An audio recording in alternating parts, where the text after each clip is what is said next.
Hi, this is Brother Dilly here. I want to give a little supplemental discussion of mercantilism. It's mentioned in the readings, but I want to illustrate how mercantilism worked and why it helped lead to the revolution.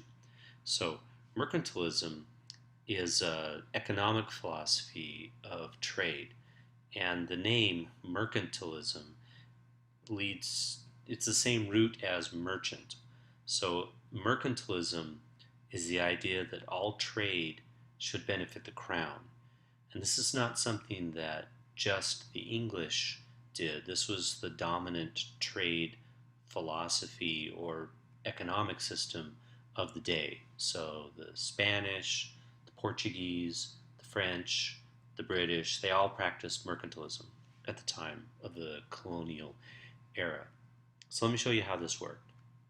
So here we have a map of colonial understanding of the Atlantic. So the English there are sort of ruling the Atlantic. And let's say that you're Paul Revere here and you live in Boston and you're a silversmith and you've got a bunch of spoons that you want to go sell in the British colony of Jamaica down in the Caribbean.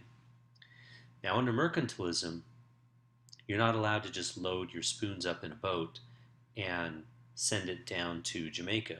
Instead, you have to load it up in your boat and head across the ocean and go to Liverpool, where you then would unload your boat and pay some taxes and then reload your boat, which would keep the harbor there at Liverpool nice and fully employed.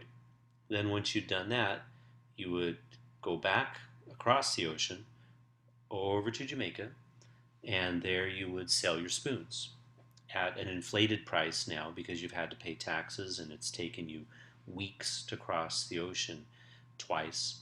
And so you sell your spoons, and then you buy rum, which was what you bought in Jamaica, and then you would turn your boat around and go all the way back to England, unload your boat, pay your taxes, reload your boat, sail across the ocean back to Massachusetts, where you would sell your rum at the pubs in Massachusetts.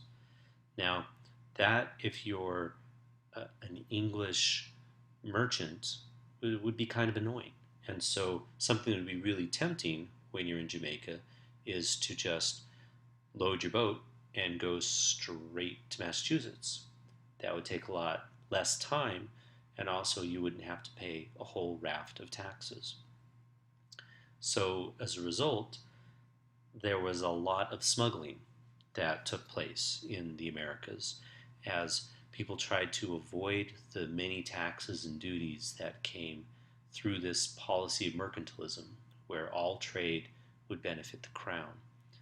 In fact, a lot of the old Ivy League schools back east got their um, endowments from smugglers and pirates who were trying to go legit and buy their way into nice society. And so they would take their vast fortunes and create a university like Harvard or Yale.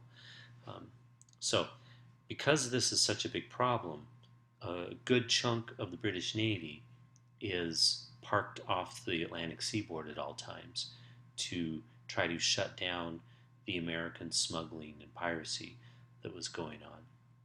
And so this helps set the stage for the unrest that will follow when the British, after the French and Indian War, try to start to profit more from trade than they had under the existing mercantilist policy.